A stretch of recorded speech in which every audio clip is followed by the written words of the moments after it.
ओम नमः शिवाय। दोस्तों, हमारे YouTube चैनल भक्ति सागर में आपका बहुत बहुत स्वागत है।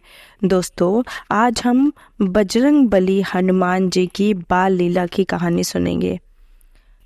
दोस्तों, एक बार की बात है, हनुमान जी को कुटिया में लिटाकर माता अंजना कहीं बाहर चली गई थी। थोड़ी देर में हनुमान जी को बहुत तेज भूख लगी। इतने में इन्हें आकाश में सूर्य भगवान उदित होते हुए दिखाई दे गए। उन्होंने समझा कि यह कोई लाल लाल सुंदर मीठा फल है और बस एक ही छलांग में उन्होंने सूर्य भगवान के पास पहुंचकर उन्हें पकड़ा और उन्हें मुंह में रख लिया। दोस्तों, सूर्य ग्रहण का दिन था। सूर्य को ग्रासने के लिए राहु उनके पास पहुंच रहा था। उसे देखकर हनुमान जी ने सोचा कि यह कोई काला फल है, इसीलिए वे उसकी ओर भी झपटे। परंतु राहु किसी तरह भागकर देवराज इंद्र के पास पहुंच गया और उसने कांपते हुए स्वर में इंद्रदेव से कहा, प्रभु, आज आपने यह कौन सा दूसरा राहु सूर्य को ग्रासने के लिए भेज दिया है? यदि मैं भागा न होता तो वो मुझे भी खा गया होता। राहु की बातें सुनकर भगवान इंद्र को बड़ा अचंभा हुआ। वह अपने सफेद रंग के ऐरावत हाथी पर सवार होकर हाथ में वज्र लेकर बाहर निकले तो उन्होंने देखा कि एक वानर बालक सूर्य को अपने मुंह में दबाए आकाश में खेल रहा है। हनुमान जी ने भी ऐरावत पर सवार इंद्र को देखा।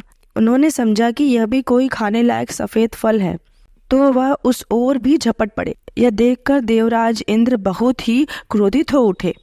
अपनी ओर झपटते हुए हनुमान जी से अपने को बचाया और भगवान सूर्य को छुड़ाने के लिए हनुमान जी की ठोड़ी पर वज्र का तेज प्रहार किया, जिससे हनुमान जी का मुंह खुल गया और वह बेहोश होकर पृथ्वी पर गिर पड़े। दोस्तों, हनुमान जी के गिरते ही उनके पिता पवन देव वहां पहुंच गए। अपने बेहोश बालक को उठाकर उन्होंने छाती से लगा लिया। माता अंजना भी वहां दौड़ती हुई आ पहुंची। हनुमान जी को बेहोश देखकर वह रोने लगी। पवन देव ने क्रोध में आकर अपना प्रवाह ही बंद कर दिया। हवा के रुक जाने के कारण तीनों लोकों के सभी प्राणी व्याकुल हो उठे तथा पशु पक्षी बेहोश हो होकर गिरने लगे। पेड़ पौधे और फसलें कुम्हलाने लगी। तब इंद्र सहित सभी देवताओं को लेकर ब्रह्मा जी स्वयं पवन देव के पास पहुंचे।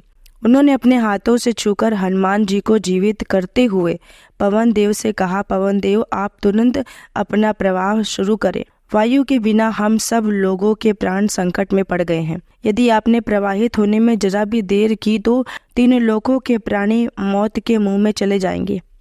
आपके इस बालक को आज सभी देवताओं की ओर से वरदान प्राप्त होगा।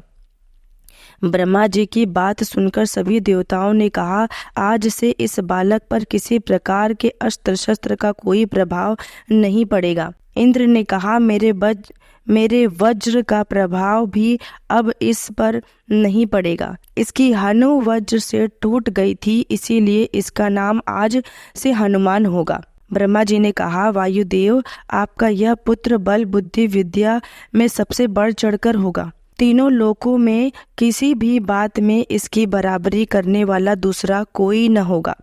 यह भगवान राम का सबसे बड़ा भक्त होगा। इसका ध्यान करते ही सभी प्रकार के दुख दूर हो जाएंगे। यह मेरे ब्रह्मास्त्र के प्रभाव से सर्वथा मुक्त होगा। वरदान से प्रसन्न होकर तथा ब्रह्मा जी एवं देवताओं की प्रार्थना सुनकर वायुदेव ने फिर पहले की तरह बहना शुरू कर दिया। तीनों लोकों के प्राणी प्रसन्न हो उठे। दोस्तों, अगर आपको ये कहानी अच्छी लगी हो तो शेयर जरूर करिएगा और अगर अभी तक आपने मेरे चैनल को सब्सक्राइब नहीं किया है तो इसे सब्सक्राइब कर लीजिए और नोटिफिकेशन बेल को ऑन कर लीजिए ताकि ऐसे ही भगवान से जुड़ी रहस्य और कहानियाँ आपको सबसे पहले मिले। मेरी वीडियो देखने के लिए आपका बहुत बहुत धन्यवाद।